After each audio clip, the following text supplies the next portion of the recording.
Herzlich willkommen für unsere erste Ausgabe Just Drink TV in Zusammenarbeit mit EHC Biel. C'est le HC Biel en collaboration avec Just Drink TV qui vous propose une interview. On est dans le backstage, dans les coulisses du secrétariat du HC Biel. Bahnhofstrasse 15, wie ihr wisst, ist schon das Sekretariat vom EHC Biel. Ja, gewisse Leute, die ihr ganz bestimmt auch kennt. Und wir sind heute mit Martin Steinegger, der Stony, Sportchef, le directeur sportif de ce club. On va aussi s'entretenir un petit peu avec lui. 2-3 Fragen, die ich gerne mit ihm schauen. Und ja, die erste Frage, ein bisschen mehr persönlich, Stony, hoi. Monsieur, herzlich willkommen im Teambüro. On est dans le bureau donc, de notre directeur sportif, mais gerade einen ganz kurzen Blick auf FC Bayern München. C'est quoi ce maillot du FC Bayern? Das war ein Geburtstagsgeschenk zum 40. Also das ist schon ein Zeitchen her, mit allen Unterschriften drauf. Aber ich bin seit 40 Jahren sicher jetzt FC Bayern-Fan. Ok, donc c'est un fan du FC Bayern. On apprécie pas, c'est égal, c'est un cadeau à l'occasion de son 40e anniversaire. Aber wir werden uns okay, vor ein paar Tagen hat der Bund entschieden, Geld zur Verfügung stellen für Sportvereine. Ist das ein grosser Erlös? Le fait qu'on a appris de la Confédération qu'il n'y a pas seulement d'argent qui va y aller quand même pour les clubs sportifs, est-ce que ça permet de souffler un peu? Ein bisschen sicher und sicher für uns ein wegweisender Entscheid. Für unsere ganze Organisation. Ich meine, man vergisst immer, dass nicht nur das, was in der Öffentlichkeit steht mit der ersten Mannschaft da ist. Wir haben eine Nachwuchsabteilung aufgebaut, wir haben etliche Spieler dort raus holen und dort haben wir doch auch 5-6 voll angestellte Trainer, eine Administration und das muss alles gezahlt werden. Und es ist einfach auch so, dass das halt auch subventioniert wird durch den Profibetrieb.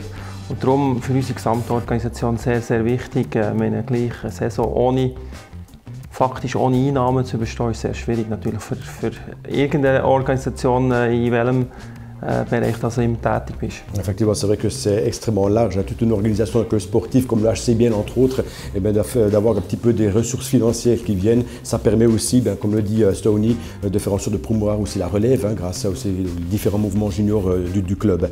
Du als Sportler, das hast du auch noch nie erlebt. Also kennen von Sportlern jede Sportart. Wie erlebst du das als Mann irgendwie, als Mensch, en tant qu'être humain, en tant qu'ancien professionnel du hockey? Comment est-ce que tu vis cette situation? Ja, ich muss sagen, jetzt zählt es schon. Ich meine, im Frühling war noch eins, dann hat man das Gefühl, ja, irgendwann im Sommer ist es vorbei. Und jetzt zählt es. Aber ich bin überzeugt, dass wir näher am Ende sind jetzt, dass wir wirklich den Punkt erreicht haben, was es abgeht und wo wir sehen, es gibt ja, Perspektiven. Sie sind vielleicht noch ein bisschen verschwommen im Horizont, aber ich bin überzeugt, dass es jetzt wirklich vorwärts geht. Und wir müssen einfach tagtäglich das Beste daraus machen. Und mir geht es zwischen einfacher, zwischen habe ich wirklich auch ein bisschen schwierigere Momente gehabt im Moment im täglichen Leben, im privaten wie im beruflichen. Aber ja, es geht auch allen gleich. Wir haben das alles noch nie erlebt, so eine Krise. Und wie es so immer ist, vielleicht lernt man da etwas daraus. Effectivement, quant à savoir ce qu'on va apprendre de cette situation, en tous les cas, comme le dit Stony, là aussi, un titre privé, aussi un peu touché bien sûr par cette situation qui est assez dramatique aussi pour certaines personnes, donc aussi bien au niveau privé que professionnel. Il y a des hauts, il y a des bas, mais d'après lui, on voit quand même un petit peu que ça va avec un petit peu le bout du Tunnel, je dirais. Jetzt noch letzte Frage, was Mannschaft anbelangt. Sicher nicht einfach, jetzt wissen wir kämpfen oder wir kämpfen nicht, Meisterschaften oder auch nicht, ohne Zuschauer, c'est une situation difficile aussi pour une équipe qui se bat pour on ne sait pas quoi finalement. Ja, gut, ich muss sagen, ich sage so den Spieler, und das ist vielleicht ein das Privileg, das sie haben, in diesen 2 Stunden Training oder 3 Stunden Training, mit 1,5 Stunden für mich und die Matches, das ist eigentlich in dem Moment, wo du privilegiert bist, wo das Zeug einfach fort ist, wo du dich auf etwas anderes konzentrieren kannst und nicht die Einflüsse von links, von rechts, von Medien, von Zeitungen, von Freunden, Kollegen, Familie kommen mit Corona. Und das ist sicher ein Privileg.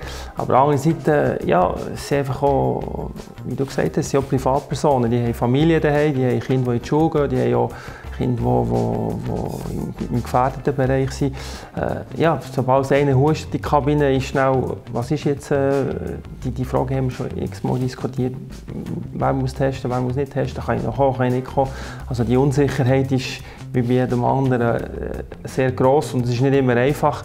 Aber ich muss sagen, wir haben doch jetzt seit dem August oder seit Juli ist einiges auf die Mannschaft hineingekommen und wir haben es immer wieder aufrappeln und ich bin sehr zuversichtlich, dass wir auch die Situation gut werden bestehen. En bref résumé, c'est vrai que l'avantage des joueurs qui sont pendant 2 heures sur la glace pour l'entraînement, plus après les matchs pendant 1 heure et demie, ils ont l'occasion, eux, d'avoir ce privilège de petit peu s'évader de toutes ces situations corona, de ne pas en parler avec la presse, avec les copains, avec la famille, etc.